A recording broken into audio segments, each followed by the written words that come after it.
kegiatan berikut. Yang pertama saya ucapkan selamat datang kepada yang terhormat Wakil Rektor Bidang Akademik Universitas Brawijaya, yang kami hormati Subkoordinator Subbagian Kearsipan dan Humas Universitas Brawijaya, Koordinator Bagian Perencanaan Akademik dan Kerjasama Universitas Brawijaya, beserta seluruh kepala sekolah, guru bimbingan konseling, perwakilan dari SMA, MA, dan SMK, beserta seluruh sahabat UB TV yang sedang menyaksikan kegiatan pada hari ini. Untuk kemudian kita akan melanjutkan ke acara inti, kita akan bersama-sama menyimak sambutan dari Wakil Rektor Bidang Akademik Universitas Brawijaya. Kami mohon berkenan kepada yang terhormat Ibu Profesor Dr. Hewan Aulaniam, Dr. Hewan Des, disilakan. Silakan Bu Profesor Aulaniam. Terima kasih mendengar suara saya.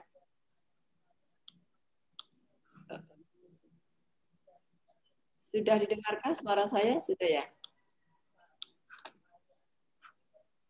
Selamat pagi, Assalamualaikum warahmatullahi wabarakatuh.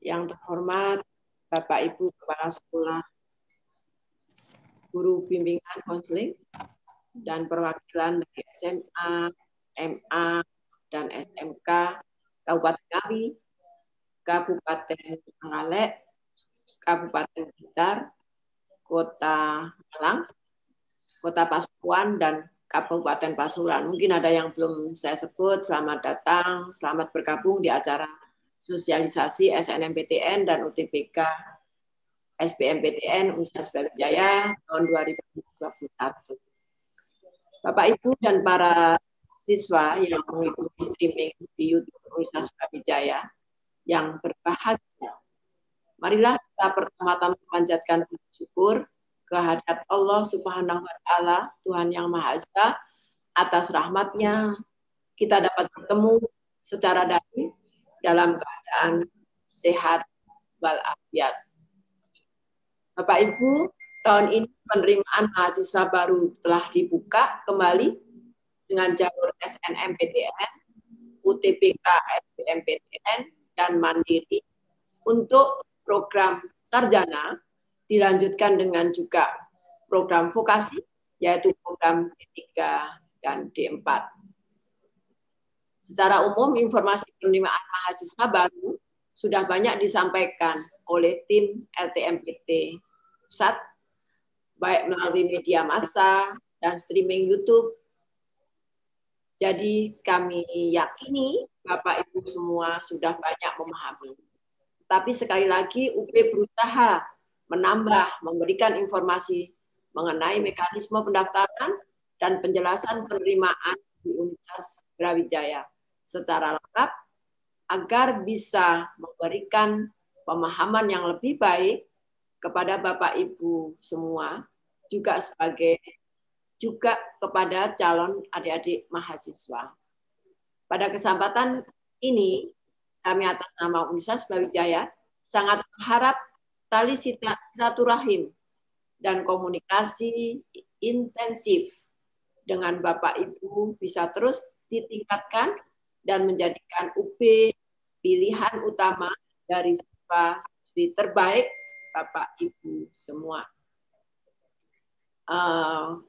Dengan mengucapkan Bismillahirrahmanirrahim, acara hari ini, sosialisasi SNMPTN dan UTBK SBMPTN Universitas Brawijaya tahun 2021, pada hari ini saya nyatakan untuk bisa dilakukan, dilanjutkan acara ini.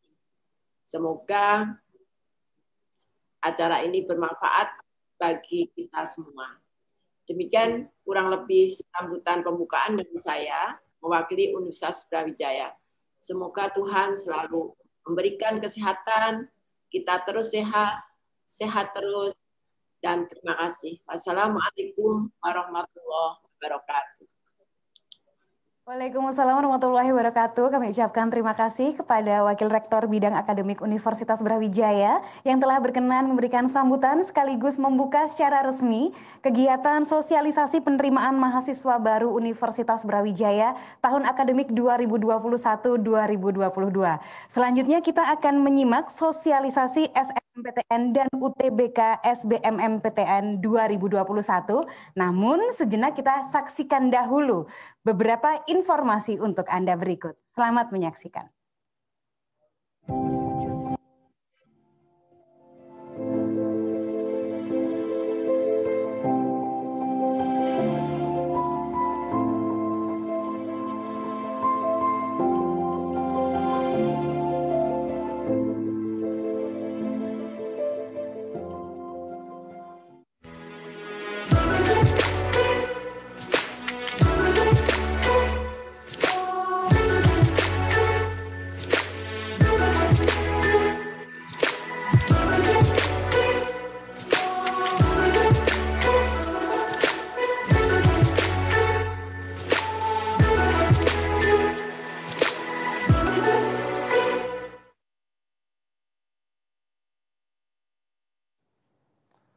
Selamat pagi, selamat berjumpa kembali dengan saya, Kotok Gurito, Humas Universitas Brawijaya. Kali ini saya akan menyampaikan informasi sistem seleksi masuk perguruan tinggi tahun 2021.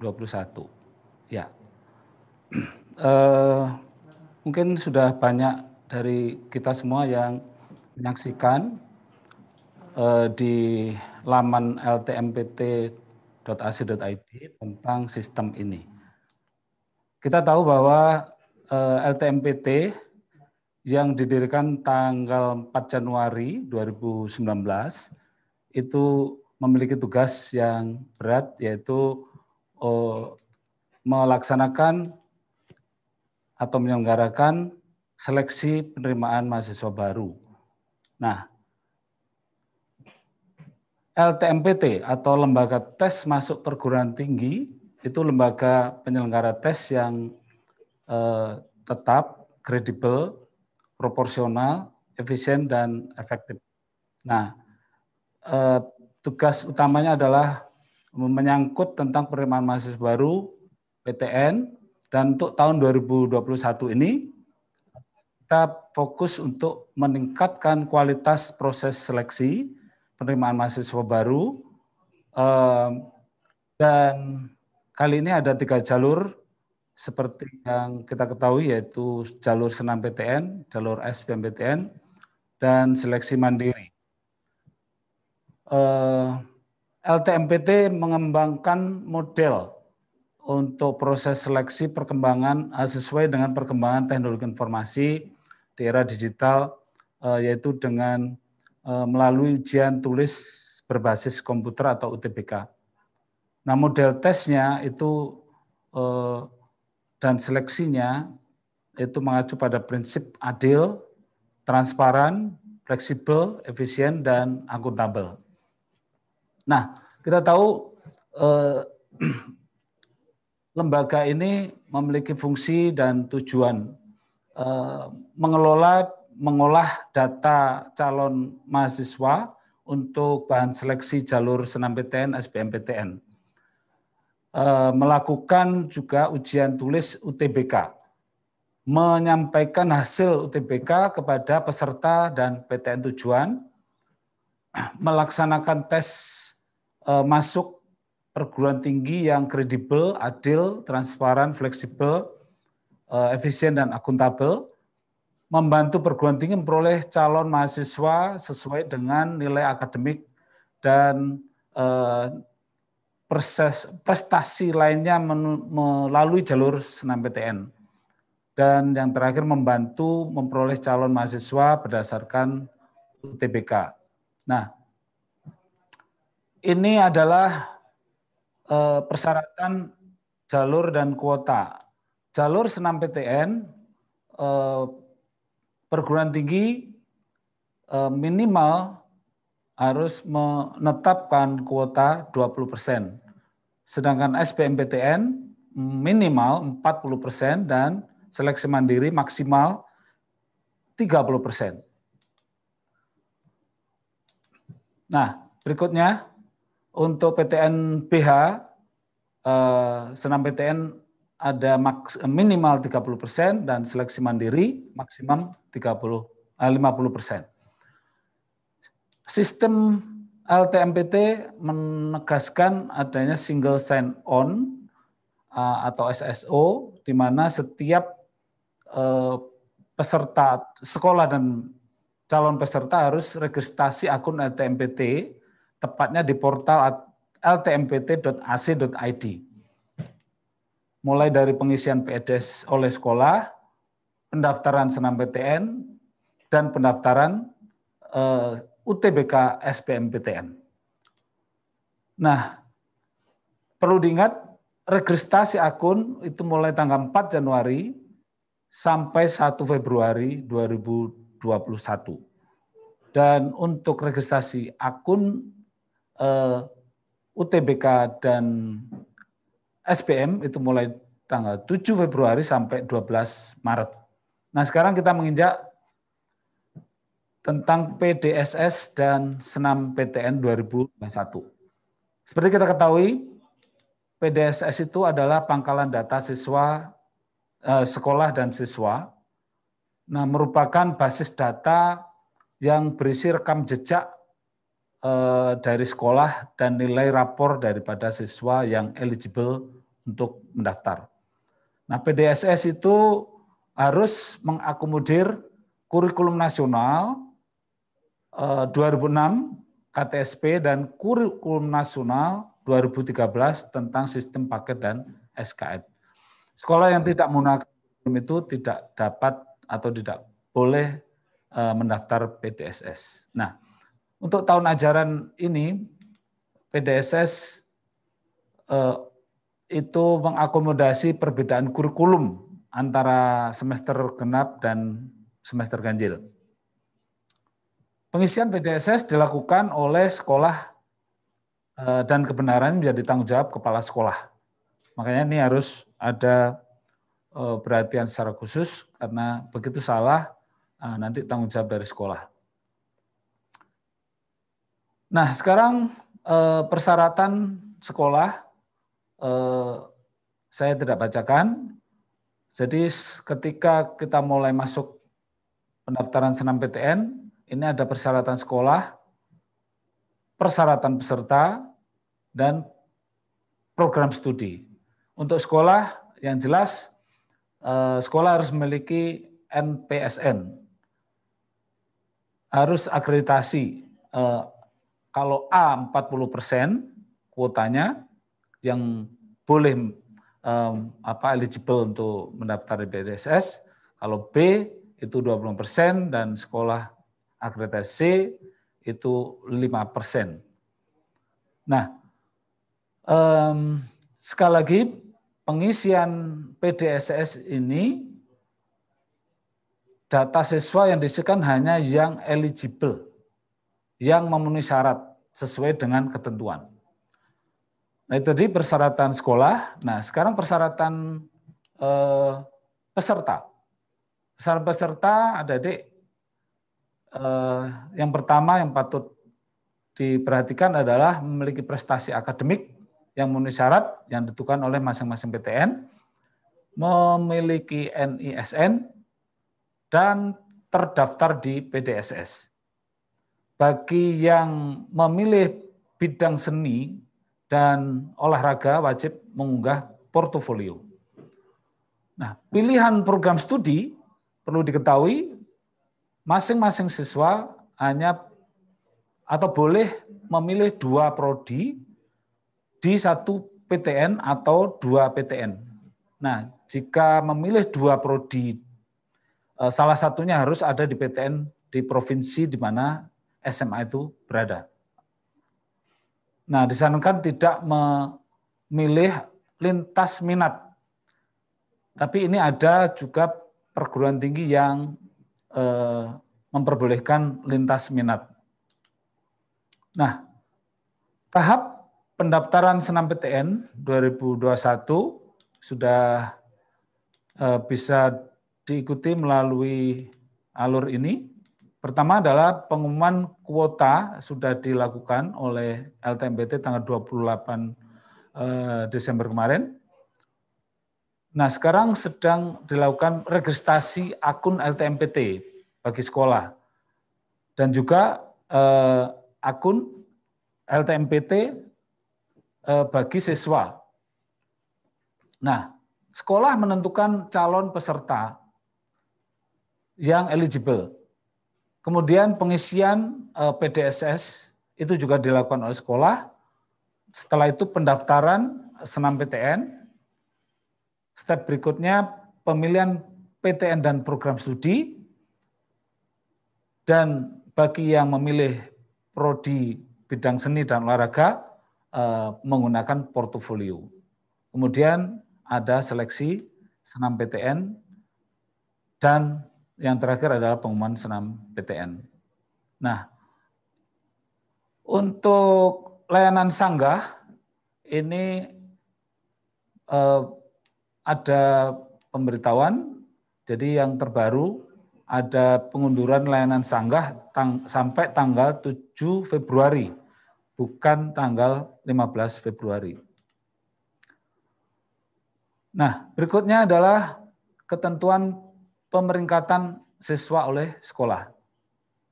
Nah, pemeringkatan siswa dilakukan oleh sekolah pada dasarnya memperhitungkan nilai mata pelajaran sebagai berikut. Nah, bagi jurusan SMA, IPA, ya, bagi jurusan IPA, itu mata pelajarannya matematika, bahasa Indonesia, bahasa Inggris, kimia, fisika, dan biologi. Sedangkan jurusan IPS itu matematika, bahasa Indonesia, bahasa Inggris, sosiologi, ekonomi, geografi,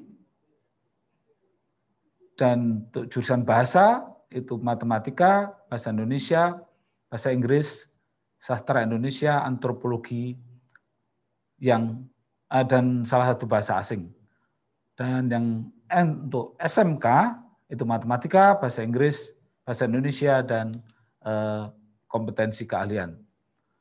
Nah, sekolah dapat menambahkan kriteria untuk seleksi ini berupa prestasi akademik dalam menentukan peringkat siswa bila nilainya sama. Jumlah siswa yang masuk dalam pemeringkatan sesuai dengan kuota akreditasi sekolah. Nah, tahapan pemeringkatan siswa oleh sekolah secara lengkap dapat dilihat di laman ltmpt.ac.id. Nah, ini kita lihat jadwal kegiatan senam PTN. Kemarin peluncuran sistem sudah dilakukan tanggal 4 Januari. Registrasi akun sekarang sedang berlangsung yang dimulai tanggal 4 Januari sampai 1 Februari. Penetapan siswa eligible juga mulai 4 Januari sampai 8 Februari. Pengisian PDSS 11 Januari sampai 8 Februari. Pendaftaran senam PTN mulai 15 sampai 24 Februari, sedangkan pengumuman hasil senam PTN tanggal 22 Maret. Pendaftaran ulang dapat dilihat di laman PTN masing-masing. Nah, berikutnya saya akan jelaskan tentang UTBK atau ujian tulis berbasis komputer. Salah satu tugas daripada LTMPT adalah menyelenggarakan tes UTBK ini ya. Nah, kita tahu bahwa UTBK itu metodenya menggunakan komputer. Kelompok ujiannya mulai dari saintek, soshum, atau campuran. Hasil tesnya setiap siswa akan menerima secara individu. Materi tesnya ada materi skolastik, materi TKA. Pelaksanaan tesnya 14 hari atau 2 sesi setiap hari, jadi jumlahnya 28 sesi, dan kesempatan tesnya hanya 1 kali. Persyaratan untuk UTBK Yang jelas memiliki akun LTMPT. Siswa kelas 12 untuk angkatan 2021, untuk tahun 2021 atau peserta didik paket C dengan umur maksimal 25 tahun per 1 Juli 2021. Sedangkan lulusan sekolah sederajat, SMA sederajat, tahun 2019 sampai 2020 itu atau paket C maksimal umurnya 25 tahun. Persyaratan sekolahnya, pesertanya akan memilih prodi Saintek, maka harus mengikuti TPS dan TKA Saintek. Demikian juga peserta yang memilih prodi Sosum, materi ujiannya adalah TPS dan TKA Sosum. Peserta campuran mengikuti TPS, tes TPS, TKA Saintek, dan TKA Sosum. Hasil dari UTBK hanya berlaku untuk penerimaan 2021. UTBK 2021 berlaku untuk penerimaan tahun 2021 dan membayar biaya UTBK. Ini materi tes yang perlu adik-adik persiapkan, yaitu pertama tes TPA menyangkut kemampuan kognitif, yaitu meliputi penalaran umum, pengetahuan dan pemahaman umum, dan materi calistung, baca, tulis, dan hitung. Tapi hitung-hitungannya hanya matematika dasar. Sedangkan pengetahuan TKA itu berupa pengetahuan dan pemahaman keilmuan sesuai dengan prodi yang diambil di sekolahnya. Ya. Nah, kelompok ujian UTBK tahun 2021 itu ada Saintek, Sosum seperti tadi sudah saya jelaskan, dan campuran. Materinya juga tadi sudah saya jelaskan. Waktu tesnya 195 menit kecuali UTBK campuran 285 menit. Nah, ini tahapan pendaftaran UTBK dimulai dengan memiliki atau mendaftar akun LTMPT, ini wajib bagi calon pendaftar UTBK, SBMPTN, kemudian melakukan login, dan berikutnya memilih menu, verifikasi dan validasi data siswa, memilih menu pendaftaran UTBK, kemudian membayar ke bank, dan melakukan akun kembali ke laman portal.ltmpt.ac.id, kemudian mengikuti tes dan tinggal menunggu hari pengumumannya. Ya.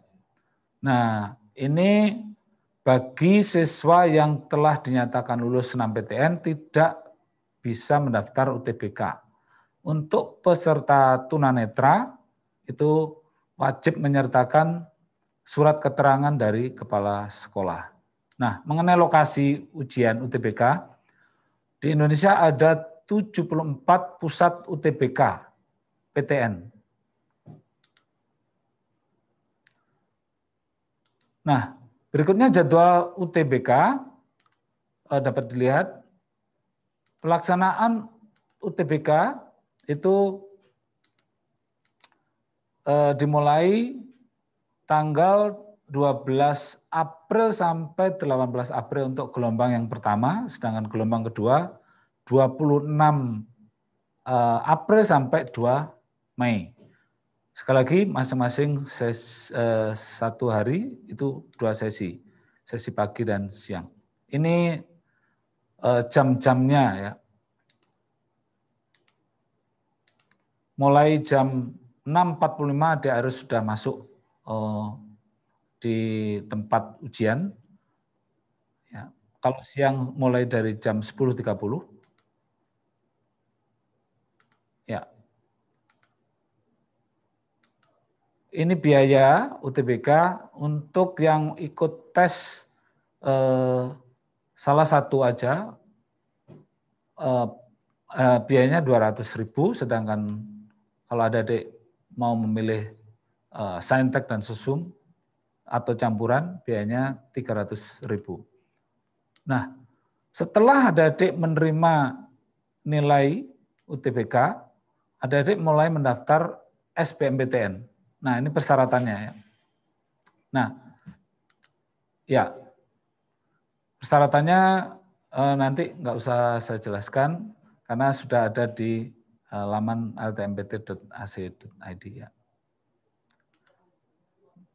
Oke, berikutnya saya jelaskan tentang tahapan pendaftaran SBMPTN. Yang pertama, pendaftaran melalui laman portal.ltmpt.ac.id, kemudian mengisi biodata, kecuali bagi siswa yang sudah peserta sudah diterima atau peserta SNMPTN tidak bisa ikut UTBK. Kemudian pemilihan PTN dan program studi dan mengunggah dokumen, dan selanjutnya tinggal pengumuman kelulusan. Ya.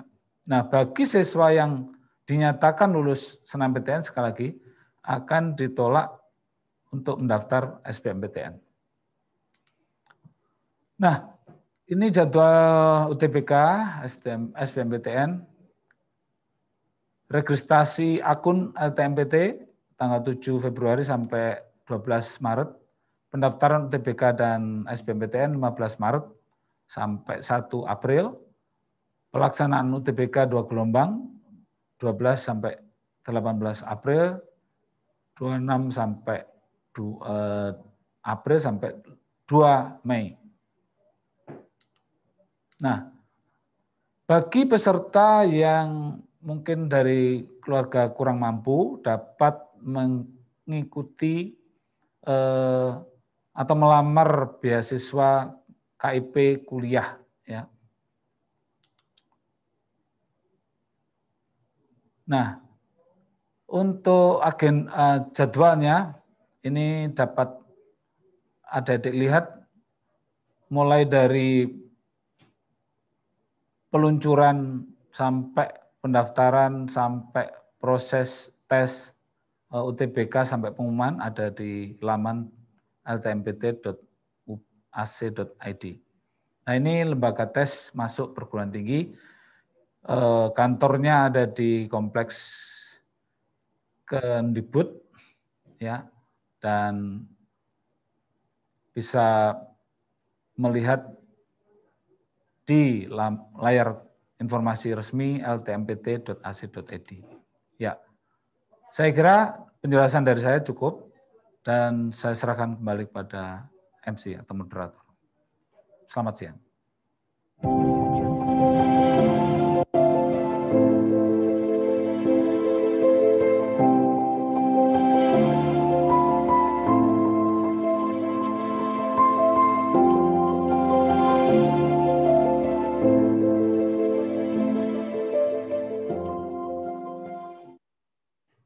Baik, terima kasih kami ucapkan kepada Bapak Koktok Gurito SE yang telah berkenan memberikan paparan dengan tema sosialisasi SNMPTN dan UTBK SBMPTN tahun 2021. Selanjutnya, sahabat UB TV dan juga seluruh pemirsa yang mengikuti sosialisasi penerimaan mahasiswa baru Universitas Brawijaya tahun 2021, saya juga menyampaikan untuk Anda yang ingin menyampaikan pertanyaan, silakan di halaman komentar atau di kolom chat bisa menyampaikan nama, kemudian asal sekolah dan juga pertanyaan ditujukan kepada siapa. Nanti untuk pertanyaan tersebut akan kami akomodir untuk didiskusikan dan juga direspon secara tepat pada saat sesi diskusi. Selanjutnya kami akan mengajak Anda, sahabat UB TV, untuk menyimak bagaimana paparan mengenai seleksi masuk Universitas Brawijaya pada tahun 2021. Ini spesifik ya, bagaimana tips dan triknya untuk menjadi bagian dari keluarga besar Universitas Brawijaya. Dan untuk materi ini akan disampaikan langsung oleh Koordinator Bagian Perencanaan Akademik dan Kerjasama Universitas Brawijaya, yakni Bapak Heri Prawoto Widodo SHOS MAB. Sebelum ke paparan beliau, kita saksikan informasi berikut untuk Anda.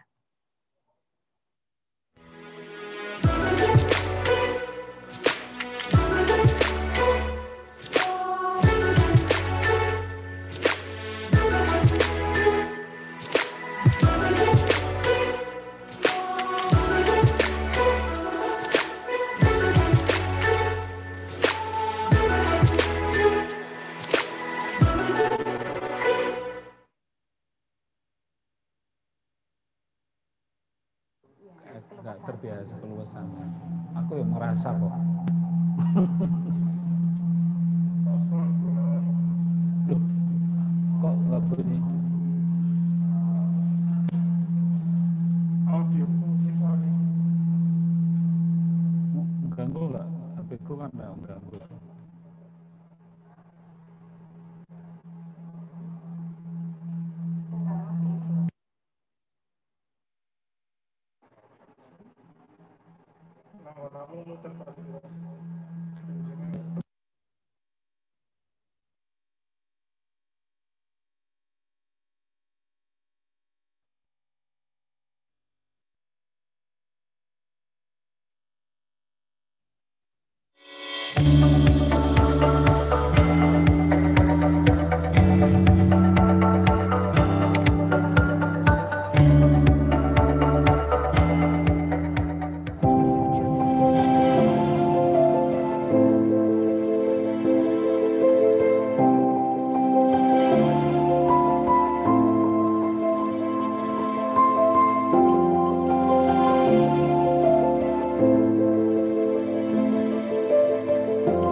Assalamualaikum warahmatullahi wabarakatuh. Selamat pagi dan salam sejahtera. Yang kami hormati Bapak Ibu Kepala Sekolah, Bapak Ibu Guru BK, Bapak Ibu perwakilan dari SMA yang ada di Kabupaten Ngawi, Kabupaten Trenggalek, Kabupaten Blitar, Kota Malang, dari Kota Pasuruan dan juga dari Kabupaten Pasuruan, dan juga adik-adik semua yang bergabung dalam link YouTube di Official Brawijaya. Terima kasih bergabungnya di kesempatan yang berbahagia ini untuk mengikuti sosialisasi penerimaan mahasiswa baru di Universitas Brawijaya. Saya akan menyampaikan beberapa hal yang berkaitan dengan kebijakan ataupun pelaksanaan penerimaan mahasiswa baru di Universitas Brawijaya. Mohon izin kami sampaikan beberapa hal tentang Universitas Brawijaya. Kami akan sampaikan secara singkat profil Universitas Brawijaya.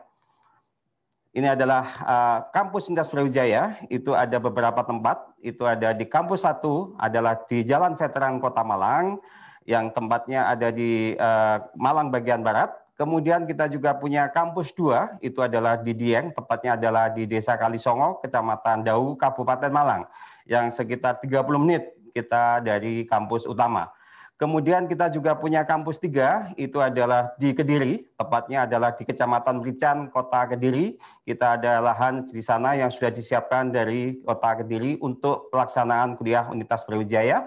Dan juga terakhir kita ada di Jakarta. Kita memiliki program doktor dan program magister itu ada di Kampus 4 Jakarta. Dari Kota Malang ini kita siapkan kampus utama, itu ada 14 fakultas yang terdiri mulai dari Fakultas Hukum sampai ke Fakultas Ilmu Komputer, juga FKG. Itu ada posisinya di Jalan Veteran Kota Malang dengan kantor pusatnya adalah di sini. Kemudian kita juga memiliki kampus 2 di Dieng. Ini kita sudah siapkan di sana adalah Fakultas Kedokteran Hewan dan juga prodi S2 keperawatan sudah ada di sana. Secara teknis dan juga fisik kami sudah banyak membangun beberapa gedung yang ada di kampus 2 Dieng dengan fasilitas olahraga, fasilitas rusunawa dan juga beberapa pendukung yang lain itu kami siapkan di kampus Dieng. Terus kami juga memiliki gedung yang sudah ini ada beberapa yang sudah kita siapkan di kampus Dieng. Terus kemudian kami juga sudah siapkan ada di Kediri, ini ada lahan sekitar 20 hektar yang kita bangun untuk persiapan kampus Kediri dan sudah berjalan beberapa prodi yang ada di sana. Terus kemudian ini adalah kampus Jakarta untuk program doktor dan program magister. Bapak Ibu, untuk Universitas Brawijaya juga memiliki fasilitas rumah sakit. Kita punya RSUB Pendidikan Universitas Brawijaya, tepatnya adalah di Jalan Soekarno-Hatta di Kota Malang. Untuk informasi awal bahwa Universitas Brawijaya secara di tingkat dunia kita juga memiliki ranking baik itu di QS World University, kemudian di FOICU di ranking 5 Indonesia, kemudian ada di Weber Metric kita ada di ranking 3 Indonesia, dan terakhir adalah di THE Times Higher Education UB adalah di peringkat 3 Indonesia. Ini merupakan pemeringkatan yang dilakukan di internasional. Kemudian untuk akreditasi secara umum Universitas Brawijaya sudah memiliki akreditasi A dengan jumlah 105 program studi, baik S1, S2, dan S3, kita sudah banyak mendapatkan akreditasi A dengan grafik seperti itu. Jadi kita perkembangannya cukup pesat, mulai tahun 2011 sampai tahun 2020. Kemudian untuk sebarannya, untuk akreditasi mulai dari Fakultas Hukum, kemudian itu mayoritas sudah A semua, kemudian dari beberapa saja yang C adalah program studi baru atau program studi yang mendapatkan anugerah sebelum meluluskan akreditasinya masih C. Tapi prosentasenya sangat kecil sekali. Hampir semuanya kita sudah A dan minimal dalam B. Kemudian untuk internasional kita juga dapat pengakuan baik itu sertifikat atau akreditasi dari tahun 2018 hanya 18, kemudian 2019 kita ada 19 prodi, dan tahun 2020 kita mendapatkan 33 prodi, dan di tahun 2021 ini akan nambah 3 lagi.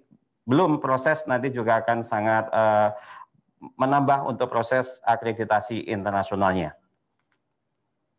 Kemudian untuk jumlah mahasiswa dari rata yang sudah kami laporkan bahwa perkembangan Universitas Brawijaya memang jumlah mahasiswanya sangat signifikan. Kami mulai tahun 2016 dari 67, 64.000, 63.000, 66.000, dan di tahun 2020 kita memiliki jumlah mahasiswa yang cukup besar adalah 69.319 tersebar dari beberapa prodi baik S1 vokasi, S2 profesi maupun di program doktor. Jadi dari sini sebaran mahasiswa S1-nya sekitar 57.000 di tahun 2020. Terus kemudian kelulusannya ini juga harus seimbang, di mana setiap tahunnya kami harus meluluskan sekitar 12.000 sampai 13.000. Hanya tahun 2020 saja kelulusan agak terhambat karena pandemi ini, sehingga beberapa proses penelitian baik itu S1, S2, S3 mengalami hambatan yang akhirnya ada beberapa mahasiswa yang lulus kurang waktu yang telah ditetapkan. Terus kemudian ini adalah salah satu komitmen kami bahwa rata-rata IPK kita harus memiliki nilai yang bagus supaya dalam persaingan di dunia global tidak ketinggalan informasi bahwa rata-rata IPK mahasiswa Universitas Brawijaya di S1 adalah 3,39 dari seluruh prodi yang kita miliki. Kemudian lama studi juga rata-rata secara umum adalah 4,71 bulan. Jadi justru ada di kedokteran, kemudian di fakultas-fakultas teknik ada yang sudah bisa kurang dari 4 tahun untuk penyelesaian studi. Kedokteran ini rata-rata ada 3,99 karena memang SKET-nya yang lebih cepat proses penyelesaian studinya. Terus kemudian untuk kesejahteraan mahasiswa, kita juga sangat memperhatikan di mana bagi mahasiswa yang kurang mampu, mahasiswa berprestasi, maupun hal yang berhubungan dengan sarana prasarana pendukung mahasiswa ada mendapatkan bantuan, di mana tahun 2020 dari APBN kita mendapatkan 9.937 mahasiswa yang mendapatkan beasiswa, kemudian dari non-APBN dari 1.200, jadi totalnya ada 9.000 tadi, sehingga cukup banyak mahasiswa untuk mendapatkan beasiswa di Universitas Brawijaya. Terus kemudian ini adalah pemeringkatan di PIMNAS, di mana UB telah menunjukkan prestasi mulai tahun 2015 kita juara umum 1, 2016 juara umum 1 juga, dan 2017 juara umum 1, baru 2019 kita turun di 6, dan tahun 2020 kita kembali ke peringkat 2 di Indonesia. Ini merupakan prestis perguruan tinggi di dalam hal persaingan di bidang prestasi PIMNAS. Terus kemudian UB juga memiliki sarana penerimaan mahasiswa baru atau jalur mahasiswa baru melalui jalur disabilitas, di mana jalur ini memberikan kesempatan kepada adik-adik yang secara fisik ada tunadaksa, tunanetra, tunarungu atau autis bisa mendapatkan kesempatan kuliah di Universitas Brawijaya. Nanti secara umum informasinya ada di selma.ub.ac.id melalui jalur SPKPD. Jadi ini merupakan kesempatan bagi adik-adik yang memang secara fisik ada keterbatasan. Tapi UB tetap memberi kesempatan yang sama untuk mengikuti kuliah di Universitas Brawijaya. Kemudian bagi yang memiliki minat dan bakat, Universitas Brawijaya juga sangat banyak memberikan kesempatan kepada adik-adik mahasiswa melalui olahraga, akademiknya, kemudian di menalarannya, kemudian di seninya, budayanya, semuanya mendapatkan kesempatan untuk mengembangkan dirinya sesuai dengan minat dan bakat masing-masing. Cukup banyak, kita sekitar 46 unit aktivitas kemahasiswaan untuk menyalurkan hobinya, menyalurkan bakatnya maupun minatnya. Terus kemudian selanjutnya menuju ke program studi dan fakultasnya, di mana Universitas Brawijaya memiliki 15 fakultas dengan 176 program studi yang terdiri dari vokasi, D3 dan D4, kemudian sarjana S1, kemudian profesi, spesialis, dan program pasca sarjana ada magister dan doktor. Selanjutnya, untuk program studi bidang saintek, kita akan sampaikan prodi-prodi yang berhubungan adik-adik yang berminat di saintek, baik di peternakan, prodinya sudah saya sampaikan bahwa di ilmu komputer, prodi teknologi informasi, sistem informasi, pendidikan teknologi informasi, teknik komputer, dan teknik informatika, ini adalah banyak mendapatkan kesempatan, banyak mendapatkan peminat bahwa pengembangan di bidang IT sangat tinggi sehingga adik-adik yang memperebutkan kesempatan kuliah di bidang informatika cukup banyak dan menjadi persaingan yang sangat ketat. Dan juga di bidang kedokteran, jadi kita di kedokteran tidak hanya di bidang fakultas kedokteran sebagai dokter saja, tapi di dalamnya ada ilmu gizi, kebidanan, ilmu keperawatan, dan farmasi, dan juga pendidikan dokter gigi. Ini adalah prodi-prodi di bidang saintek, Bapak, Ibu, dan adik-adik semua di Universitas Brawijaya. Nanti secara lengkap ada di websitenya UB. Terus kemudian ini di saintek lagi, di bidang perikanan, di bidang teknik, ya, kita sangat lengkap. Kemudian ini di bidang teknologi pertanian, dan juga ada PSDKU Kediri. Kita ada agribisnis, agroteknologi, aquakultur, sosial ekonomi perikanan, peternakan, dan juga sosial ekonomi perikanan. Jadi dari sini yang ada di Kediri kita sudah siapkan 5 program studi yang sudah terakreditasi. Terus kemudian di bidang sosial, humaniora, kita juga memiliki baik dari Fakultas Ekonomi dan Bisnis, Fakultas Hukum, Fakultas Ilmu Administrasi, ini adalah prodi-prodi yang memang sudah ada di Fakultas yang ilmu sosial, kemudian ditambah lagi dari ilmu budaya, dan juga dari ilmu sosial dan ilmu politik. Jadi kami di ilmu sosial juga cukup banyak, prodinya sekitar 28 program studi yang ada di Universitas Brawijaya. Kemudian untuk seleksi penerimaan melalui jalur SNMPTN, tadi sudah banyak disampaikan mekanisme dan prosesnya, kami hanya sekilas saja, di mana persaingan di tahun 2019, Universitas Brawijaya mendapatkan peminat, itu adalah 30.392 peminat, di tahun 2019 32.495, dan di tahun 2020 ada 30.932 peminat, di mana ini menunjukkan bahwa UB merupakan perguruan tinggi favorit di Indonesia di tahun 2019 dan tahun 2020 di jalur SNMPTN. Kemudian di jalur SBMPTN, UB tahun 2019 juga peminatnya tertinggi, ada 55.000.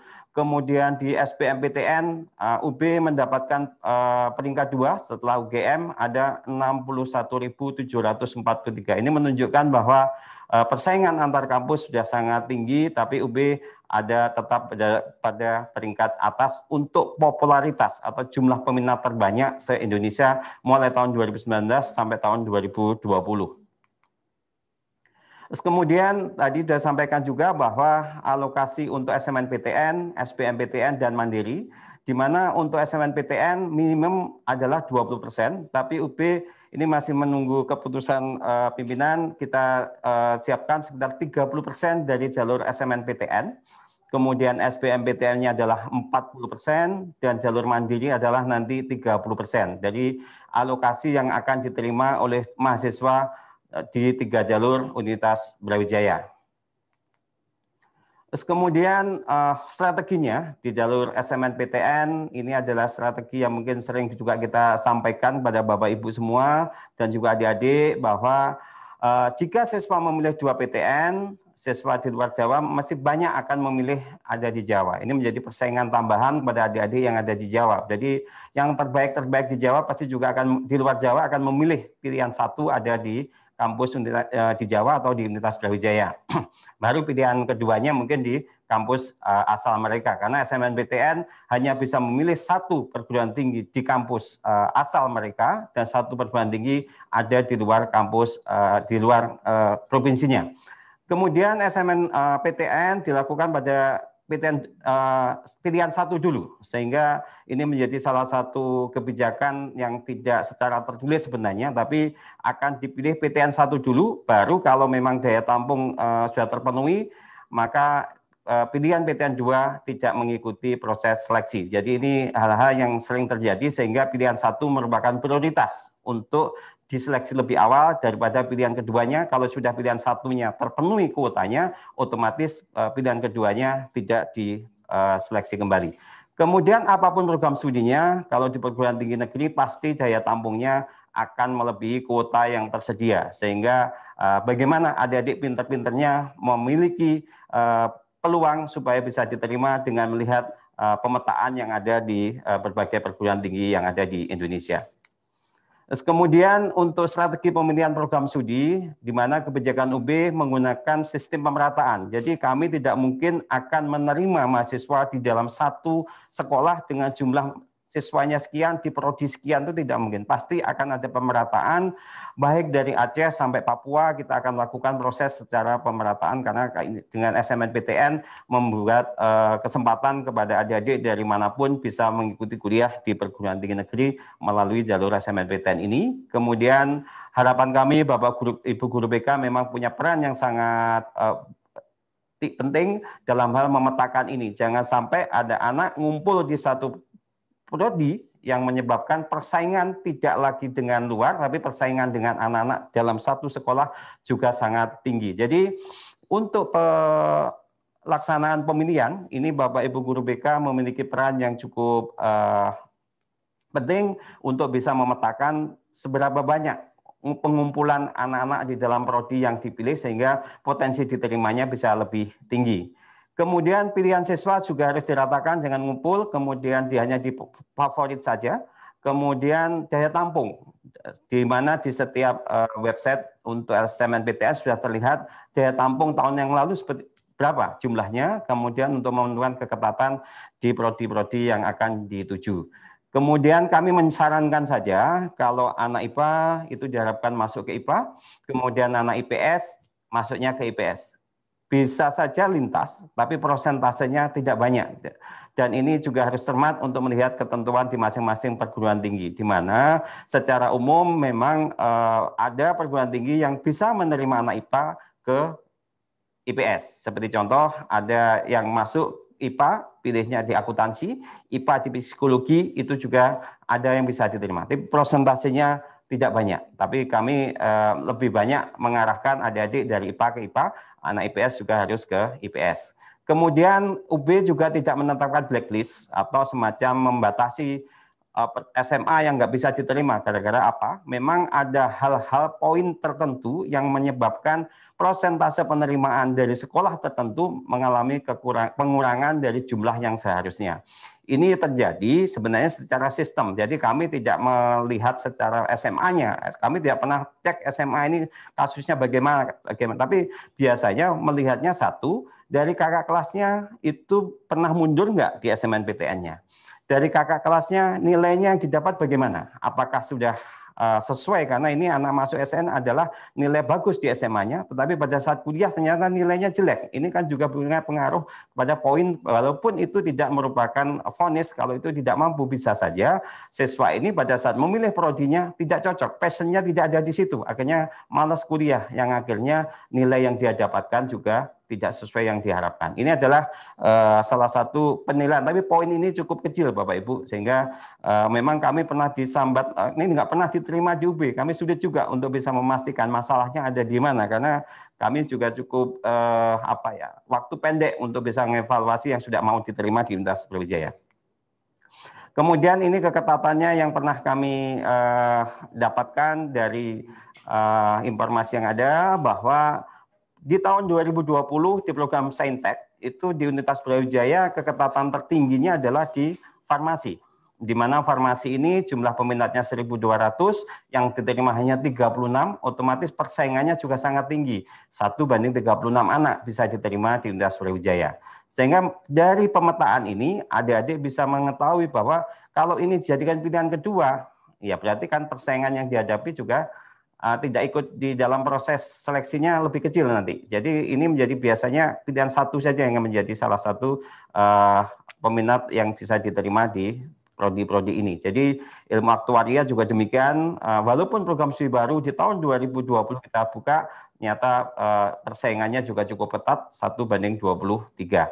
Ini adalah prodi-prodi di bidang saintek, di mana teknik komputer 1:14, ini menjadi pertimbangan adik-adik untuk bisa memilih prodi yang memang relevan dan memang menjadi cita-cita adik-adik semua.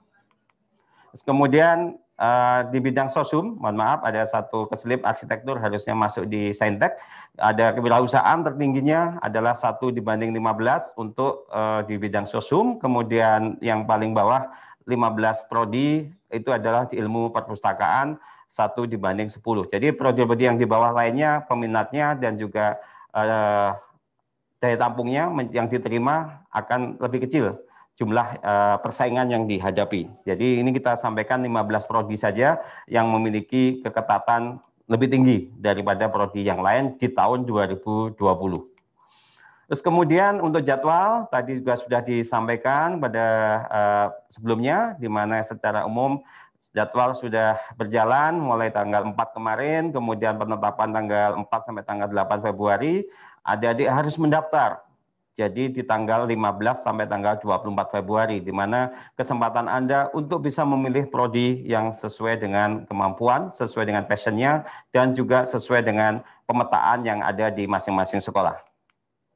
Terus kemudian hal-hal yang perlu diperhatikan, ini juga sering terjadi yang kami dapatkan Karena apa? Begitu Anda memiliki upload foto atau upload dokumen Anda, harus diperhatikan. Ini adalah momen resmi, bukan momen milenial yang harus sebebasnya. Berikan foto terbaik Anda untuk mengupload di nomor pendaftaran saudara. Jadi ini nanti kalau yang SNMPTN masuk tetap berjalan, kemudian kalau untuk UTBK ini juga bisa tetap terpakai pada saat UTBK. Sehingga akun ini adalah single yang bisa nanti mengalir ke UTBK jika Anda tidak terima di SN. Sehingga pada saat pemilihan foto, ukurannya, resolusinya, dan juga modelnya harus secara resmi, contohnya adalah seperti itu.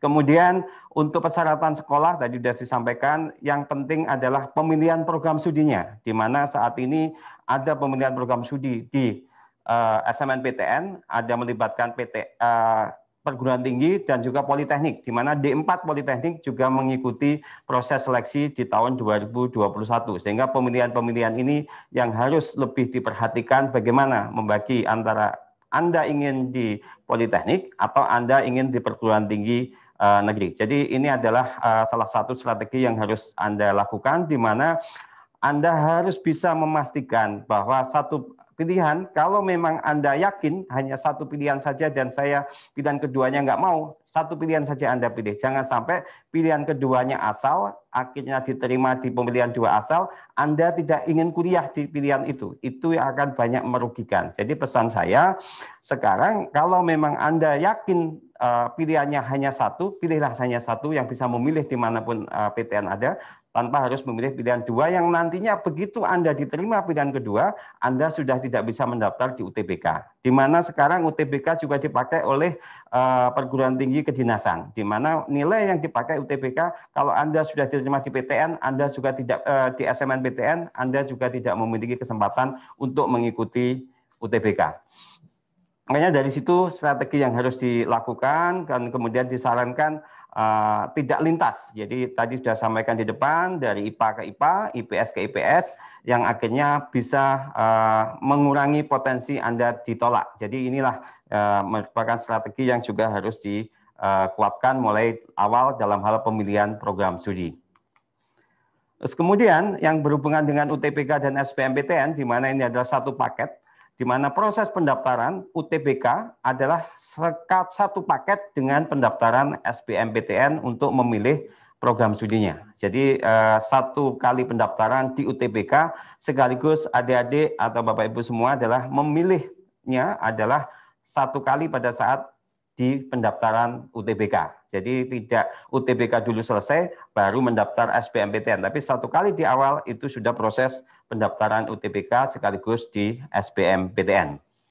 Terus kemudian ini tadi sudah banyak jelaskan juga metodenya, kelompok ujiannya, hasil tesnya, kemudian materinya bagaimana, pelaksanaan tesnya adalah 2 gelombang tapi bukan 2 kali. Karena 2 gelombang ini siswa hanya mendapatkan kesempatan mengikuti tes 1 kali saja. Jadi tidak ada pengulangan untuk ikut tes di periode gelombang 2. Ini gelombang 2 diperuntukkan bagi yang memang pada saat gelombang 1 mengalami kendala atau pada saat gelombang 1 kuotanya habis akan dialokasikan kepada gelombang kedua.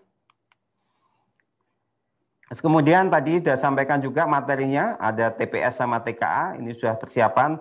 Banyaklah berlatih, banyaklah mendapatkan pengetahuan baru, membaca ilmu-ilmu pengetahuan baru. Sekarang Mbak Google sudah sangat-sangat luar biasa menyediakan berbagai macam hal yang berhubungan dengan fasilitas TPS, TKA. Silakan Anda baca sejak awal supaya nanti walaupun kesempatan SNMPTN masih ada, mumpung waktu masih cukup, silakan Anda berlatih untuk TPS maupun di TKA agar kesempatan Anda di belakang bisa lebih baik, karena apapun lebih banyak berlatih akan jauh lebih baik daripada Anda kejar tayang pada saat menghadapi ujian di bulan April nanti.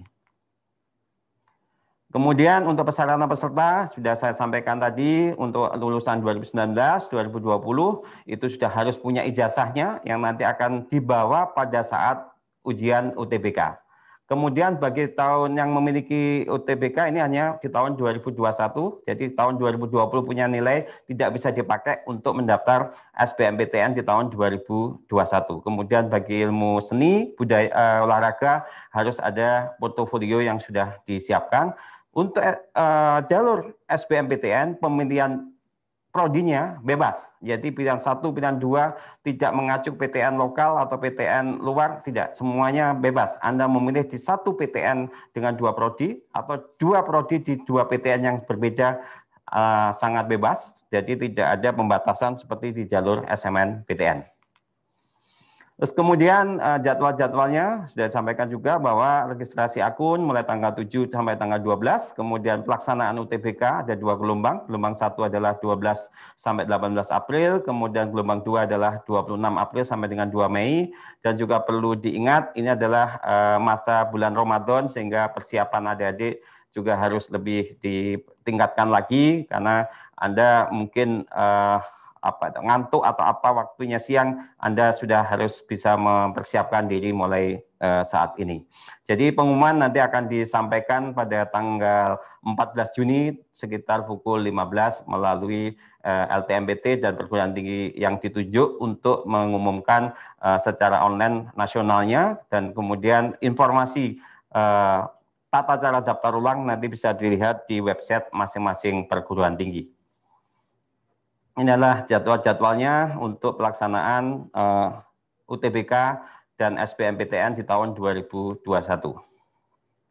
Terus kemudian tadi sudah sampaikan juga bahwa KIP kuliah memberi kesempatan kepada adik-adik yang kurang mampu dengan mengikuti pendaftaran di KIP kuliah. Informasi secara lengkap ada di KIP /kuliah/kemdikbud.go.id. Kami berpesan kepada adik-adik jangan sampai temannya dapat baru bingung. Anda jadilah seorang wartawan, carilah informasi selengkap mungkin, informasi sedetail mungkin agar Anda tidak ketinggalan informasi. Karena apa? Kuotanya tidak banyak, pasti akan ada keterbatasan. Otomatis pada saat Anda dengan KIP kuliah ini sejak awal, Anda memiliki kesempatan bisa mendapatkan beasiswa, yaitu gratis kuliah selama 4 tahun, kemudian biaya hidup sekitar 700.000 rupiah yang akan didapatkan setiap bulan. Itu adalah kontribusi dari pemerintah untuk meningkatkan kecerdasan masyarakat yang kurang mampu melalui KIP kuliah. Terus kemudian SBMPTN di tahun 2020 keketatannya adalah seperti ini.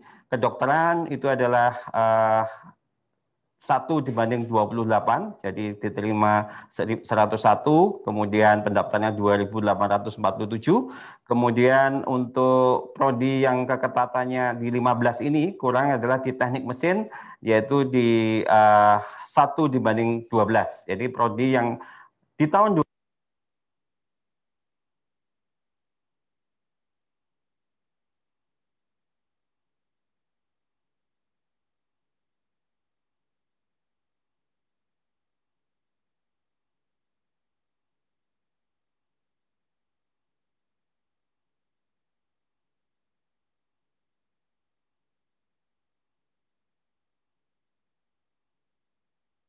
awal. Untuk yang sosum, kita kewirausahaan, Fakultas Ekonomi memiliki perbandingan 1/25, sehingga ini juga menunjukkan memang kuota sedikit, otomatis keketatannya juga sangat tinggi. Dan kemudian kalau seperti contoh kita punya di peternakan itu jumlah kuotanya banyak karena kita kuotanya satu fakultas hanya 1 prodi, sehingga tidak masuk di dalam hal 15 ini karena memang kuotanya tinggi, peminatnya walaupun tinggi tapi rasionya bisa lebih kecil daripada yang memang kuotanya sedikit tapi peminatnya walaupun lebih kecil daripada yang lain tapi tetap persaingannya sudah sangat tinggi. Jadi ini ada prodi-prodi yang memiliki kuota dan juga persaingan yang sangat ketat di 15 prodi, baik itu di Saintek maupun di Sosial Humaniora di jalur SBMPTN tahun 2020. Terus kemudian untuk jalur mandiri kita belum melaunching proses dan prosedurnya, tapi kami akan sampaikan mengikuti ketentuan tahun 2020 sambil kita tunggu nanti kebijakan pimpinan untuk tahun 2021 ini seperti apa, tapi minimal akan kami sampaikan secara umum bahwa di Universitas Brawijaya tahun 2020 itu menggunakan pola 2 jalur, yaitu jalur UTBK, di mana anak-anak yang memiliki nilai UTBK itu bisa mendaftar di jalur Mandiri UB, dan kemudian jalur rapor, di mana jalur rapor ini di kesempatan Bisa juga anak yang punya nilai UTBK, tetapi dia ingin dengan jalur rapor juga bisa. Jadi tidak punya keterbatasan. Tetapi kalau sudah jalur rapor, dia tidak punya UTBK otomatis hanya satu. Tapi kalau anak UTBK yang punya nilai UTBK, itu bisa dua jalur. Bisa UTBK-nya dipakai dan juga rapornya juga dipakai. Jadi bisa punya kesempatan lebih dibandingkan yang tidak memiliki nilai UTBK. Terus kemudian persyaratan umumnya sama dengan tahun-tahun sebelumnya, kemudian jadi nanti angkatan 2019, 2020, dan 2021, kemudian memiliki UTBK 2021 untuk yang jalur UTBK saja, kemudian nanti dilihat prodinya apa saja, syaratnya apa saja, itu ada di selma.ub.ac.id, nanti program studi yang ada di Universitas Brawijaya. Terus kemudian untuk jalur UTBK, ini ada tiga pilihan juga, yaitu ada saintek dan sosum dan juga campuran, di mana campuran ini bagi anak IPA memiliki peluang bisa satu IPA, satu sosum, kemudian kalau anak sosial memang tidak bisa untuk memilih di jalur IPA. Banyak yang bertanya, Pak, ini saya ahli di bidang mesin, saya ingin teknik mesin, tapi dari SMA IPA, SMA IPS, sehingga tidak bisa mendaftar di jalur IPA yang memang sudah ada batasannya seperti itu. Terus kemudian untuk alurnya kita nanti masih akan melakukan aktivasi dulu, mendapatkan akun, kemudian mendapatkan kode bayar, baru melakukan pembayar di bank, baru ke bank ada password yang kita pakai untuk melanjutkan proses pendaftaran di Universitas Brawijaya, dan nanti akan cetak kartu menjadi tanda peserta di jalur UTBK di Universitas Brawijaya. Tapi ini nanti tahun 2021 kita masih menunggu untuk keputusannya apakah tetap atau ada perubahan. Terus kemudian jalur rapor, ini sama dengan yang kita sampaikan di depan tadi, ditambah lagi rapor ada prestasi akademik dan non-akademik yang bisa ditambahkan. Kemudian untuk lulusannya juga bersama dengan jalur UTBK tadi. Terus kemudian yang berhubungan dengan rapor, ada pilihannya juga sama, bisa saintek, sosum, atau campuran. Jadi ini merupakan kesempatan yang sama dengan jalur UTBK. Kemudian rapor yang diperlukan itu adalah rapor untuk kelas reguler, ada kelas 11 semester 1 dan 2, yaitu kelas 12 semester 1 yang kalau kita urutkan adalah rapor nilai di semester 3, 4, dan 5. Kemudian kalau kelas Axel ada 4 semester mengunggah berkas rapor di kelas 10 semester 1 dan 2 kelas 11 semester 1. Jadi semester 1, 2, dan 3 bagi yang kelas akselerasi dengan masa studi 4 semester.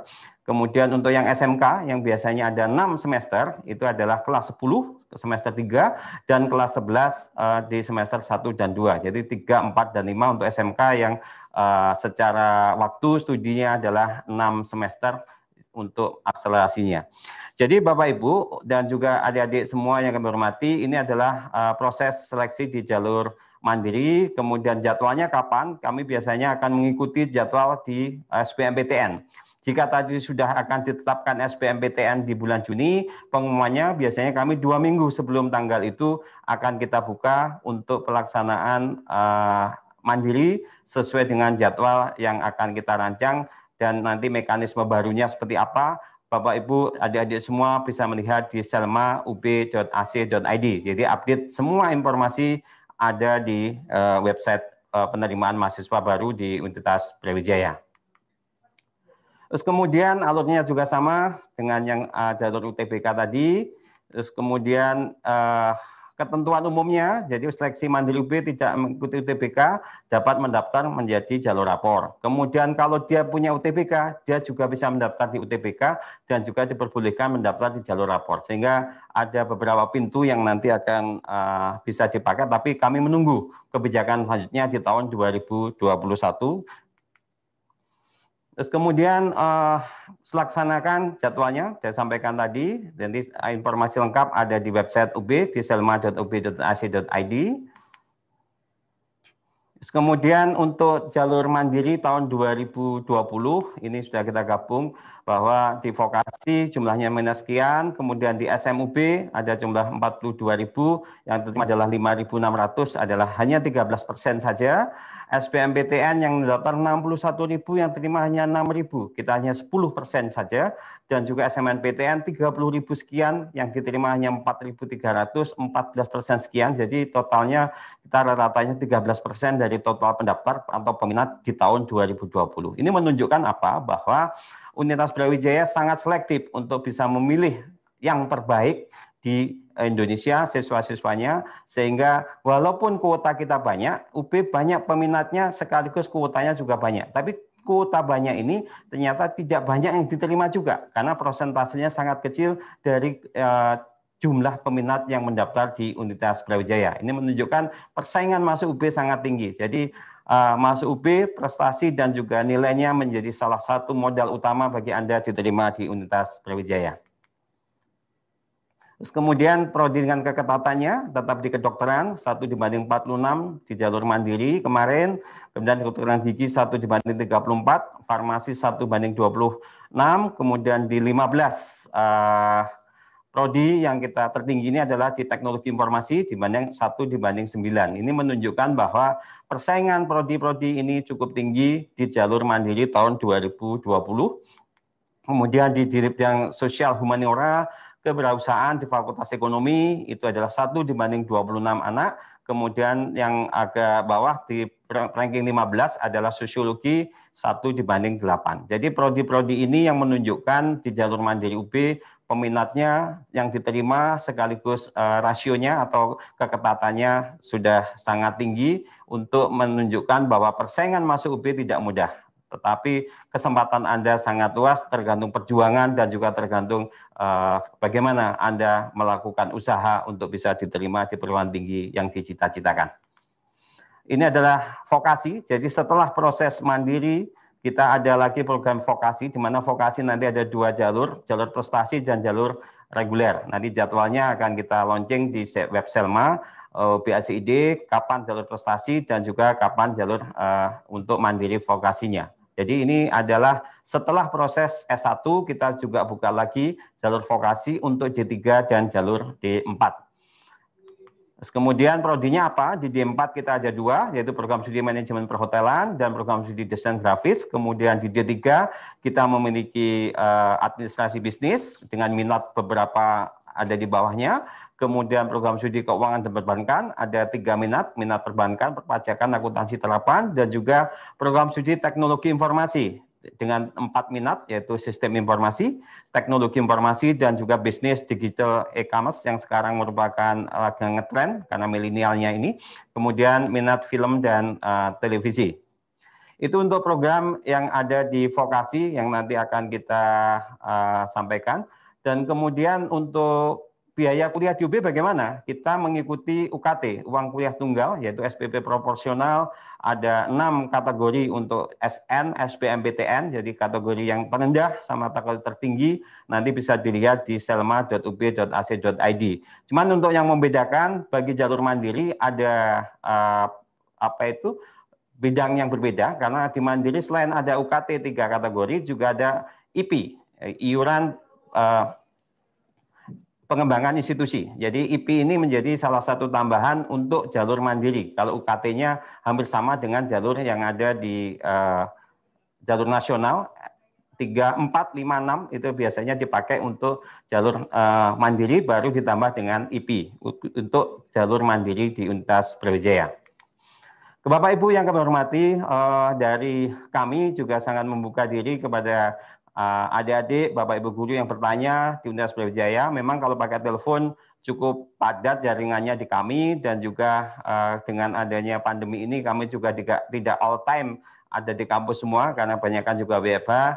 Kami sarankan menggunakan haloselma.ub.ac.id untuk mempertanyakan lebih lanjut tentang informasi di Universitas Brawijaya, atau melalui WA di 08222 333 2163 yang nanti akan kami lakukan. Tapi memang jawaban kami tidak real time karena harus menunggu waktu. Tapi dengan Halo Selma, operator kami lebih banyak dibandingkan menggunakan di WA.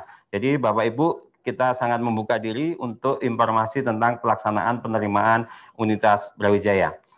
Mungkin seperti itu, Bapak Ibu, informasi yang bisa kami sampaikan tentang penerimaan mahasiswa baru di Universitas Brawijaya. Harapan kita informasi ini bisa memberikan pencerahan, bisa menambah pemahaman, dan juga mempererat tali silaturahmi antara Bapak Ibu guru BK, kepala sekolah dengan Universitas Brawijaya, yang nantinya anak-anak terbaik dari kampus, dari sekolah Bapak Ibu bisa memilih di Universitas Brawijaya menjadi pilihan utama, sehingga prestasi Universitas Brawijaya ke depannya bisa lebih baik dan juga lebih dikenal baik itu di dalam negeri maupun di luar negeri. Mungkin dari sekian apa yang bisa kami sampaikan kepada Bapak Ibu semua. Nanti akan kita lanjut dengan tanya jawab. Dari kami cukup sekian, kurang lebihnya mohon maaf. Nanti akan disampaikan dari MC. Silakan. Terima kasih. Assalamualaikum warahmatullahi wabarakatuh. Universitas Brawijaya adalah kampus tujuan paling favorit di Indonesia. Para mahasiswa datang dari berbagai daerah di Indonesia serta dari luar negeri. Universitas Brawijaya semula merupakan yayasan perguruan tinggi bernama Yayasan Perguruan Tinggi Malang pada tahun 1958.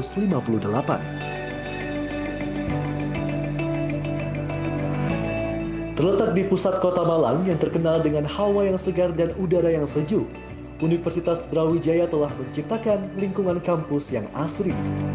Dengan tata ruang yang terpelihara dengan baik dan didukung oleh tenaga pengajar yang berkualitas, baik dari dalam maupun luar negeri, menjadikan Universitas Brawijaya sebagai kampus yang nyaman dan kondusif untuk proses belajar dan mengajar, serta untuk mengembangkan bakat dan minat.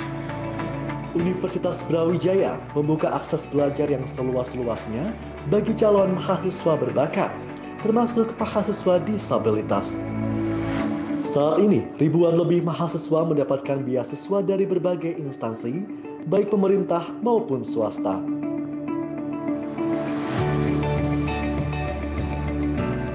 Universitas Brawijaya memiliki 14 fakultas, pascasarjana, dan program vokasi.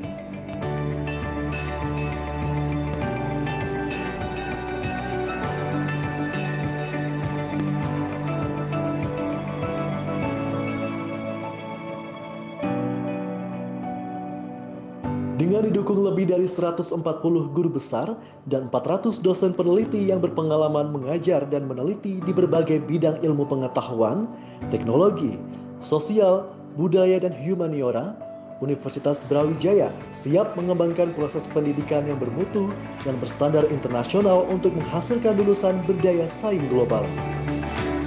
Untuk menunjang kompetensi dan keterampilan mahasiswa, Universitas Brawijaya menyediakan berbagai laboratorium dengan peralatan yang berteknologi canggih dan modern, termasuk laboratorium lapangan, sehingga budaya penelitian yang kuat terus berkembang ditandai dengan penemuan inovatif yang bermanfaat bagi masyarakat luas. Karya ilmiah yang bermutu dan inovasi diciptakan Sivitas Akademika sebagai wahana pendidikan, penelitian, dan pengabdian kepada masyarakat. Sebagai perwujudan komitmen sebagai World Class Entrepreneurial University, berbagai sarana dan prasarana serta beragam wahana bagi berbagai aktivitas mahasiswa disediakan untuk menjamin terciptanya peserta didik yang unggul dan berprestasi. Banyak lulusan Universitas Brawijaya yang saat ini menempati posisi penting dan berkontribusi nyata di Indonesia maupun di tingkat internasional. Dari pengajarnya dulu zaman saya kuliah banyak praktisinya, jadi saya ngerasa benar-benar kepake banget, bukan cuma belajar teori tapi prakteknya kita dapat. Dari pengalaman kuliah yang paling berkesan ya karena saya anak organisasi, jadi ya di kepanitiaan, terus saya di sana belajar tentang kepemimpinan. Dulu yang depan saya itu Fakultas Peternakan, sekarang udah berapa lantai udah ya? Malah ada liftnya, dulu nggak ada. Dengan semangat kami, Universitas Brawijaya akan menunjukkan kepada dunia pendidikan yang berintegritas dan humanis, serta berada pada barisan terdepan dalam pengembangan ilmu pengetahuan dan teknologi. Dengan bangga hati dan penuh percaya diri, lulusan Universitas Brawijaya siap menyongsong masa depan, building up noble future.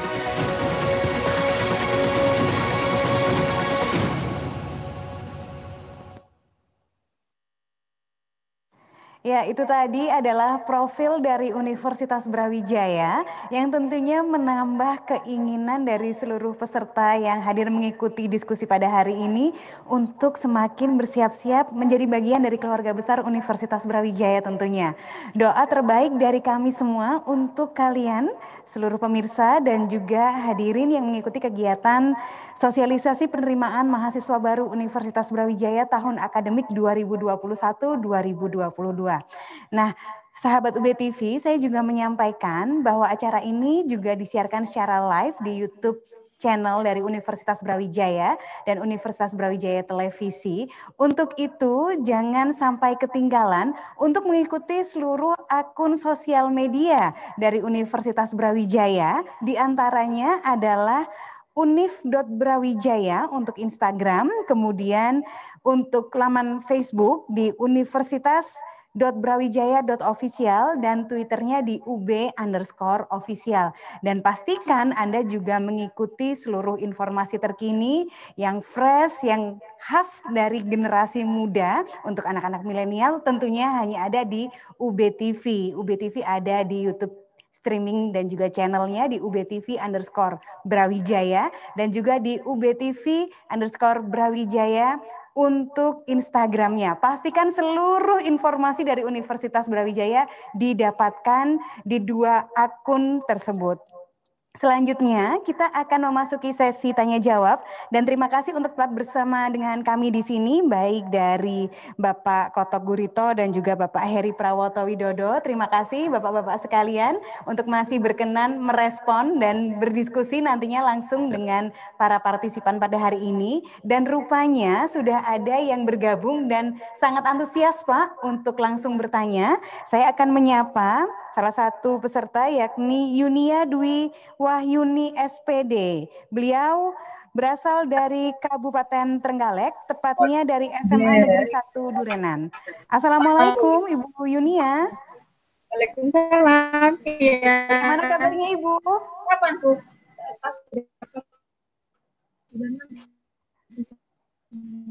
Baik Ibu Yunia. Alhamdulillah sehat, baik semuanya. Alhamdulillah. Baik, Ibu Yunia silahkan langsung dengan pertanyaan secara singkat, kemudian ditujukan kepada siapa tepatnya jika memang pertanyaan ini sangat spesifik. Silakan Ibu Yunia. Iya, ini pertanyaan saya mewakili dari anak-anak kami. Mau bertanya, apakah jurusan psikologi ya bisa diambil oleh anak IPA untuk jalur SNMPTN? Mengingat psikologi masuk di saintek.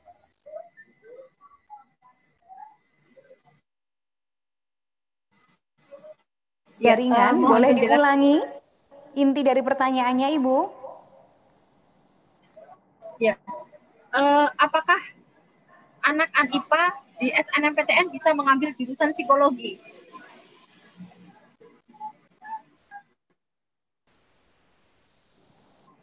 Ya. Baik, langsung kami tanggapi. Terima kasih Bu Yunia atas pertanyaannya. Silakan Pak Heri Prawoto untuk berkenan menanggapi. Ya, baik. Terima kasih atas pertanyaan Bu Yunia. Jadi tadi sudah saya sampaikan memang ada alternatif yang bisa kita pilih di SNMPTN. Anak IPA ini kalau jalur pindah ke sosial atau di psikologi memungkinkan saja, tetapi tidak semua perguruan tinggi memiliki kebijakan yang sama. Seperti contoh, UGM bisa saja menerima anak IPA masuk di psikologi.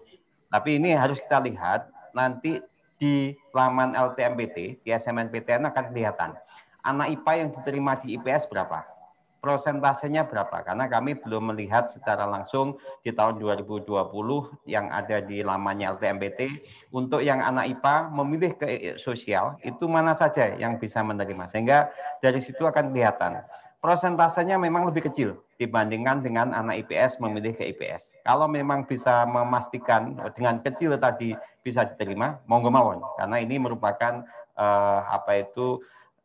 chance-nya atau semacam kesempatannya bisa lebih kecil dibandingkan dengan anak IPS yang memilih di bidang sosumnya. Mungkin itu aja pertimbangannya, kami sarannya memang tidak lintas, tetapi memungkinkan untuk bisa dipilih.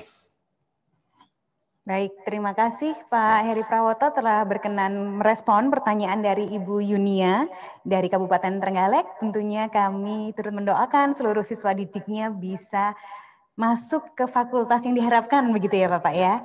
Nah, kita akan bergeser ke pertanyaan selanjutnya. Pertanyaan selanjutnya ini dihimpun oleh rekan-rekan redaksi Universitas Brawijaya Televisi, berasal dari Ibu Siti Lukmiati, Bapak-Bapak sekalian. Ibu Siti Lukmiati ini dari SMAN Garum Kabupaten Blitar. Yang ditanyakan, mohon disimak, mohon pencerahan, kami sudah mendapatkan kuota siswa IPA 72, IPS 71. Namun ketika kami mau finalisasi profil sekolah, kok di jurusan muncul IPA 71, IPS 71. Berarti yang IPA kurang 1. Kemudian bagaimana ini? Kami takut untuk finalisasi nanti berpengaruh kepada PDSS kami. Bagaimana solusinya? Sudah mengirim tiket, belum dibalas. Ya, terima kasih Bapak. Silahkan. Ya, mungkin saya bisa menambahkan bahwa untuk hal tersebut, Universitas Brawijaya sebenarnya tidak memiliki jawaban yang sesuai yang diinginkan. Karena secara sistem dan juga secara ketentuan itu langsung berada di LTMPT. Mungkin ada media-media lain yang bisa dipakai untuk melakukan pertanyaan dan juga klarifikasi. Tunggu dulu, mungkin karena ini waktunya juga masih ada sambil kita melihat perkembangan, apakah hal tersebut ada kesalahan sistem atau memang ada semacam kebijakan yang dari LTMPT yang eligible itu jumlahnya sesuai dengan yang Ibu sampaikan tadi atau ada kesalahan yang ada, sehingga ini juga belum bisa memberikan jawaban tentang itu untuk memastikan mengapa ini bisa terjadi. Jadi kami juga menunggu juga informasi ini. Masih menunggu dari pusat artinya Ya, seperti itu ya Pak ya? kami belum bisa memberikan jawaban pastinya. Baik, semoga nanti bisa segera mendapatkan respon yang tepat. Terima kasih Pak Heri sudah berkenan merespon. Dan sebelum kita menuju ke pertanyaan selanjutnya, Bapak-Bapak sekalian dan juga sahabat UB TV, untuk meramaikan, menyemarakan kegiatan hari ini, saya juga mengajak seluruh sahabat UB TV yang sedang menyaksikan ini kan zamannya zaman milenial nih Pak. Jangan lupa membuat story, kemudian memfollow, sekali lagi yang paling mudah Instagram Universitas Brawijaya dan Instagram Universitas Brawijaya Televisi. Buat story, tag dan mention kami.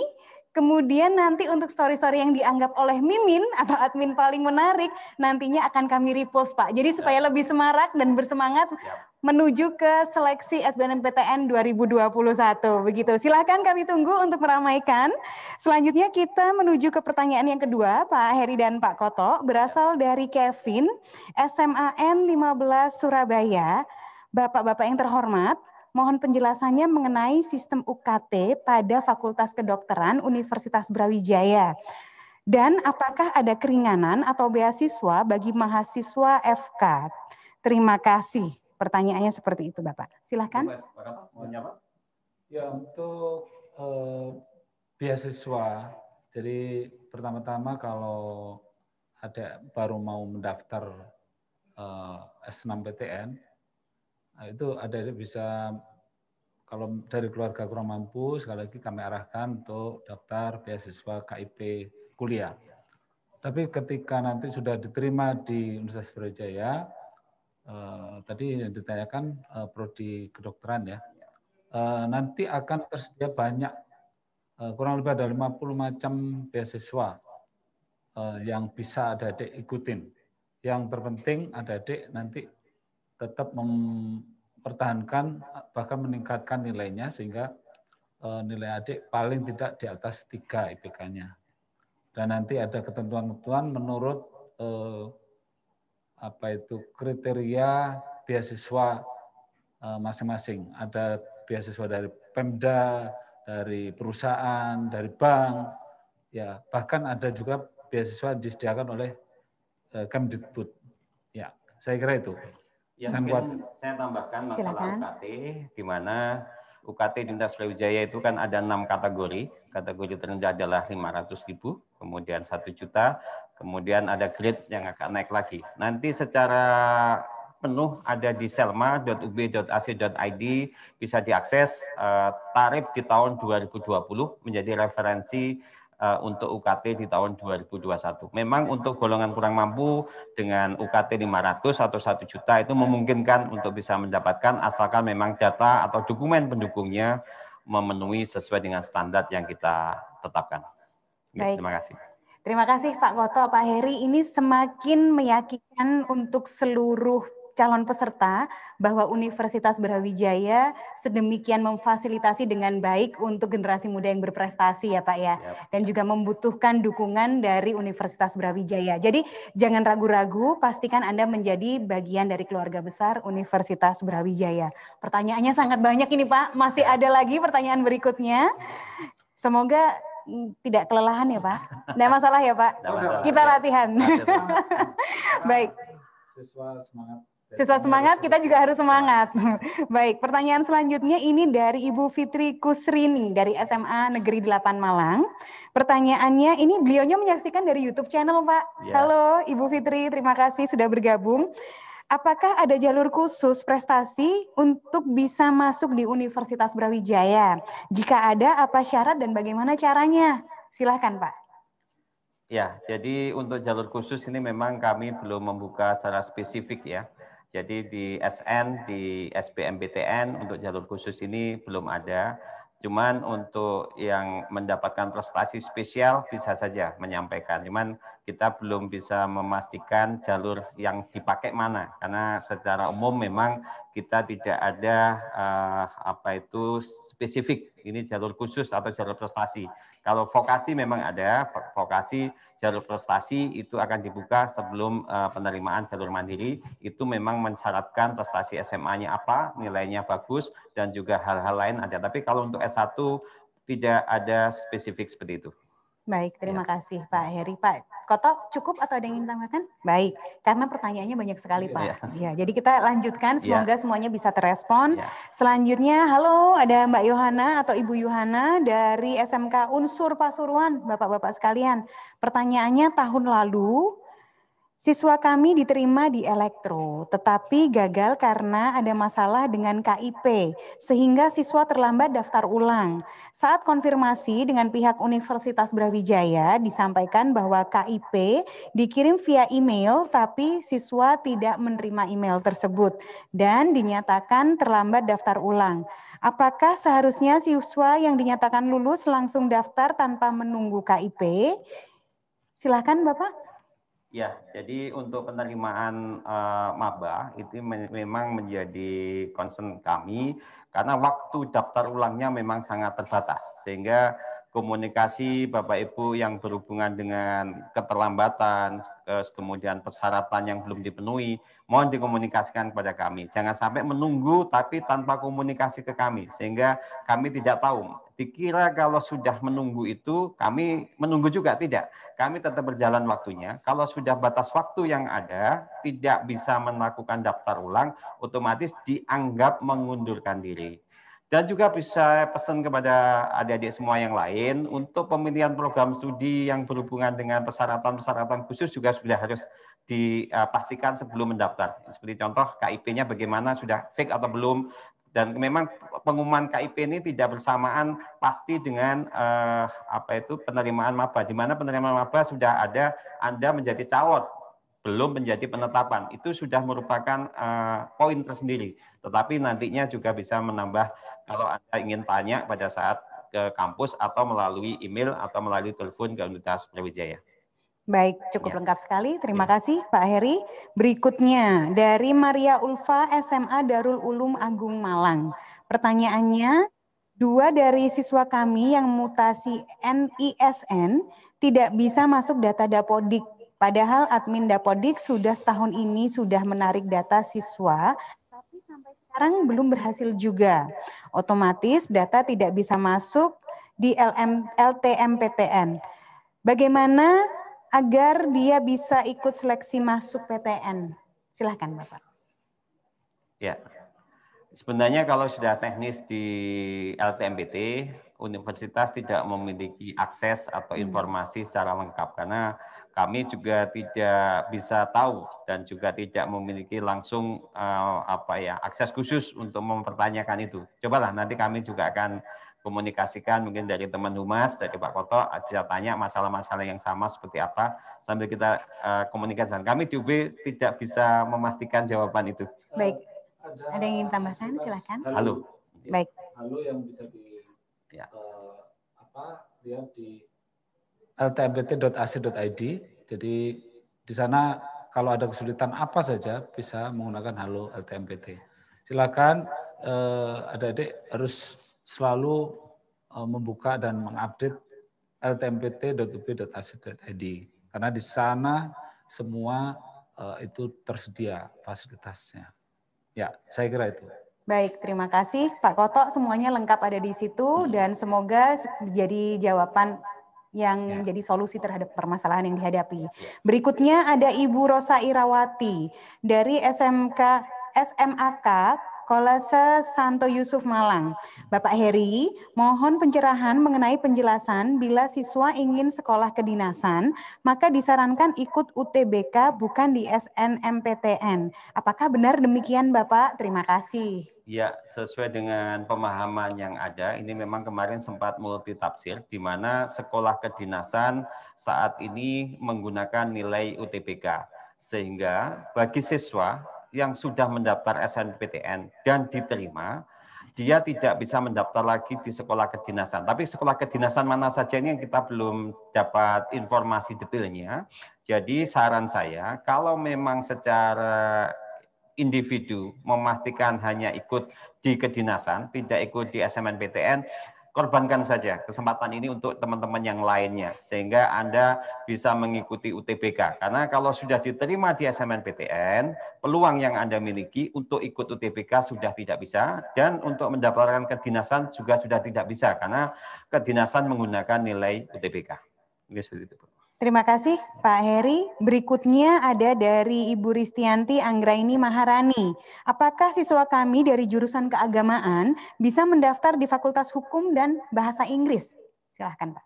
Ya, seperti apa yang sudah disampaikan oleh LTMPT sesuai dengan edaran yang terakhir, kita tidak menutup kemungkinan. Semuanya memungkinkan untuk bisa mendaftar ke prodi yang diinginkan. Memang menjadi permasalahan kalau dilihat dari nilai-nilai yang dimiliki dari keagamaan dibandingkan dengan ilmu sosial seperti apa. Perbandingannya yang sosialnya seperti apa, karena sistem di Jakarta yang kita juga belum tahu membandingkan yang lulusan agama seperti apa, lulusan sosial seperti apa. Seperti contoh sebenarnya anak IPA pilih ke sosial, nah nilai sosialnya dia sedikit, itu sebenarnya hampir sama seperti itulah lintasnya. Kalau dia prestasi bagus di keagamaan, saya rasa peluangnya punya yang sama dengan anak-anak dari ilmu sosial lainnya. Jadi tidak ada pembatasan seperti itu.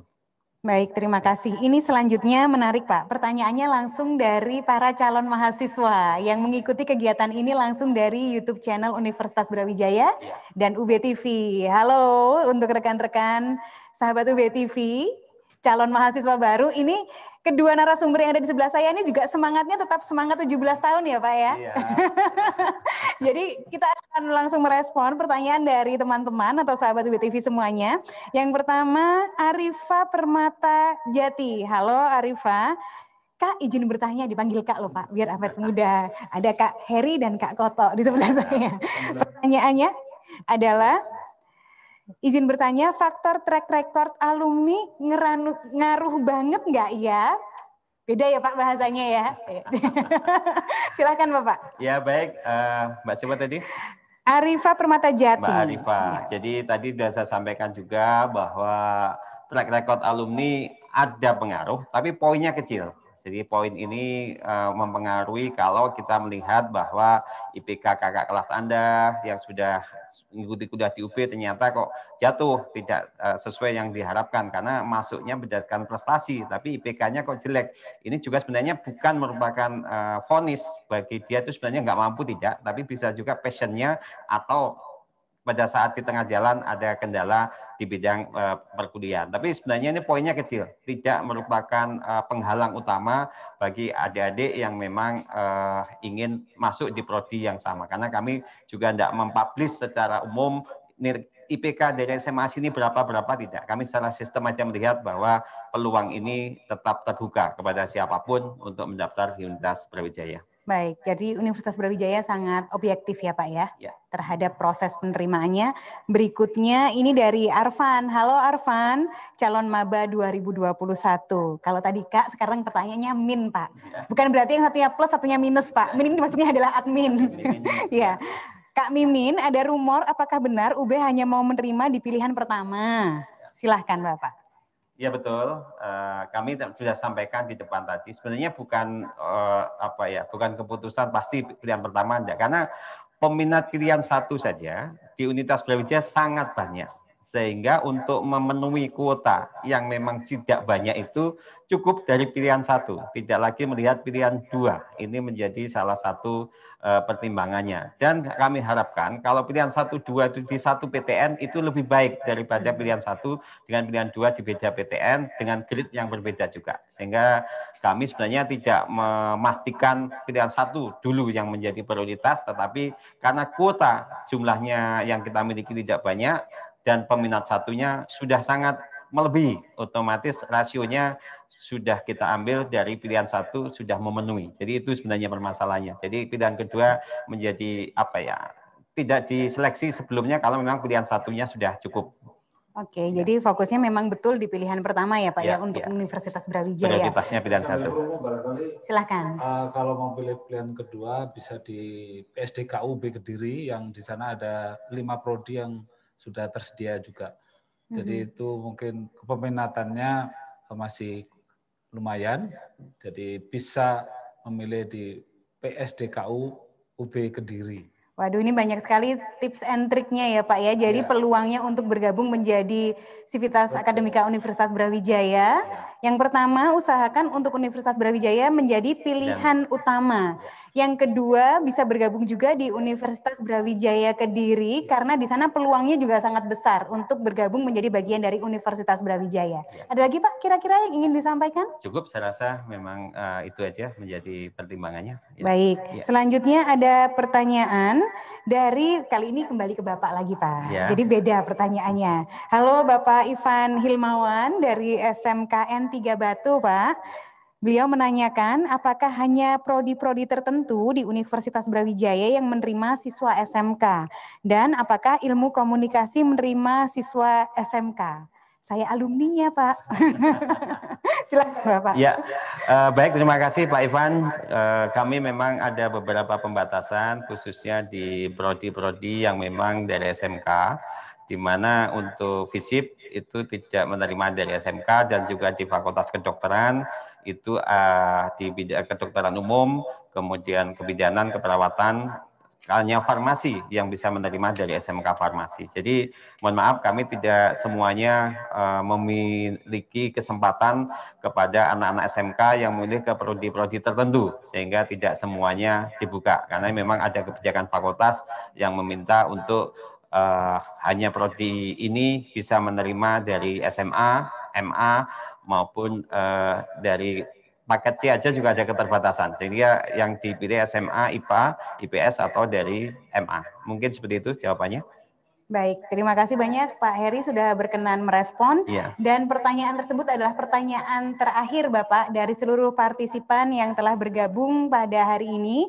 Saya menyampaikan terima kasih untuk antusiasmenya yang luar biasa, memberikan pertanyaan, merespon, dan bahkan mungkin beberapa hal juga menjadi masukan yang membangun ya Pak ya, bagi Universitas Brawijaya. Sebelum kita akhiri acara ini, silahkan Bapak untuk memberikan closing statement berkaitan dengan tema, barangkali juga memberikan semangat untuk calon mahasiswa baru Universitas Brawijaya. Dari Pak Kotok terlebih dahulu, silahkan Bapak. Bagi adik-adik siswa yang memilih Universitas Brawijaya, pertimbangkan baik-baik, ya, sesuaikan dengan kemampuan akademis kalian. Jadi sesuaikan dengan prodi peminatnya dan bisa melihat di prodi ASI Prodi tahun 2020 kemarin ya. Dan bagi teman-teman yang mungkin membutuhkan informasi-informasi, sekali lagi kami dari Humas kami minta mungkin memfollow saja Instagram kami yang sudah aktif selalu memberikan informasi, yaitu univ.brawijaya. Ya, itu pesan dari saya. Terima kasih, selamat berjuang. Semoga rekan-rekan yang ingin bergabung dengan Universitas Brawijaya mulai dari sekarang sudah mempersiapkan diri dan mencari informasi di laman kita. Baik, terima kasih Pak Koto. Berikutnya Pak Heri Prawoto, silakan Bapak dengan closing statement dan jangan lupa untuk mengirimkan semangat Pak. Baik, saya hanya berpesan kepada adik-adik yang memilih program-program studi yang memiliki latar belakang kesehatan, tidak boleh buta warna, tidak boleh ada sakit tertentu. Mohon sebelum memilih prodi itu tes dulu. Daripada Anda diterima di UB, di program studi yang diharapkan, ternyata begitu mengikuti tes Anda tidak lulus. Ini sangat menyakitkan adik-adik semua. Jadi kalau Anda memilih kedokteran umum, pastikan Anda memang sehat, tidak buta warna kuliah Anda. Ini banyak terjadi di kami setelah mendapatkan diterima di UB, baru ketahuan kalau memang sakit, dan pada saat itu tes sendiri. Jadi UB pada saat 2020 tidak melakukan tes secara langsung di UB, tapi siswa melakukan tes secara mandiri di kota masing-masing, ternyata dia sakit sesuai tidak memenuhi syarat di bidang kesehatan. Jadi pesan saya kepada adik-adik semua yang menginginkan prodi favoritnya, tes dulu kesehatannya, memenuhi syarat atau tidak, daripada sudah mendaftar, prestasinya bagus, ternyata persyaratan tidak terpenuhi. Itu lebih menyakitkan untuk selanjutnya, dan kami berharap Anda semua bisa memenuhi persyaratan yang ada, dan waktu yang kita miliki masih cukup untuk memperjuangkan cita-cita adik-adik semua sesuai dengan passion dan adik-adik di Universitas Brawijaya. Dan terakhir, kami ucapkan banyak terima kasih pada Bapak Ibu Guru BK, Bapak Ibu Kepala Sekolah di 5 kabupaten yang ada di sini untuk kerjasama dan juga komunikasi yang baik. Semoga silaturahmi ke depan menjadi lebih dalam lagi. Terima kasih dari kami. Mohon maaf. Baik, terima kasih Bapak Heri Prawoto yang telah sekali lagi memberikan informasi secara spesifik. Semoga tadi betul-betul bisa dicermati. Demikian juga informasi dari Pak Koto menjadi bekal untuk berjuang menjadi bagian dari keluarga besar Universitas Brawijaya. Untuk seluruh sahabat UB TV, kami juga menyampaikan jika ada keperluan untuk mendapatkan informasi secara lebih detail dapat mengakses di http://selma.ub.ac.id dan informasinya di haloselma.ub.ac.id. Ada pula hotline atau kontak person melalui WhatsApp di nomor, silahkan dicatat, 082 22 333 2163. Sekali lagi saya ulangi di 082 22 333 2163. Bagi Anda yang merasa ketinggalan untuk mengikuti kegiatan pada hari ini, mengikuti acara kita pada hari ini, jangan khawatir karena dapat disaksikan kembali baik di channel Universitas Brawijaya Televisi secara analog Malang Raya, kemudian ada pula di YouTube channel UB TV dan juga Universitas Brawijaya. Kita selalu memberikan informasi update terkini dari ID atau Instagram dan juga sosial media Universitas Brawijaya dan Universitas Brawijaya Televisi. Akhirnya untuk kegiatan hari ini kami harus mengakhiri. Sekali lagi saya ucapkan tadi kepada Wakil Rektor Bidang Akademik Universitas Brawijaya, terima kasih tadi sudah memberikan sambutan dan juga membuka acara ini secara resmi. Kepada Pak Heri Prawoto, Pak Koto, terima kasih. Sehat selalu Bapak sekalian. Terima kasih untuk seluruh partisipan, Bapak Ibu Guru, Bapak Ibu Kepala Sekolah, dan juga seluruh calon keluarga besar baru Universitas Brawijaya. Akhirnya saya Amalia Permata Rizky mewakili seluruh kru Universitas Brawijaya Televisi yang bertugas undur diri. Pastikan tetap menjaga kesehatan, cuci tangan, pakai masker, dan jaga jarak. Sampai bertemu lagi. Wassalamualaikum warahmatullahi wabarakatuh. Bersama UB TV aktif dan kreatif.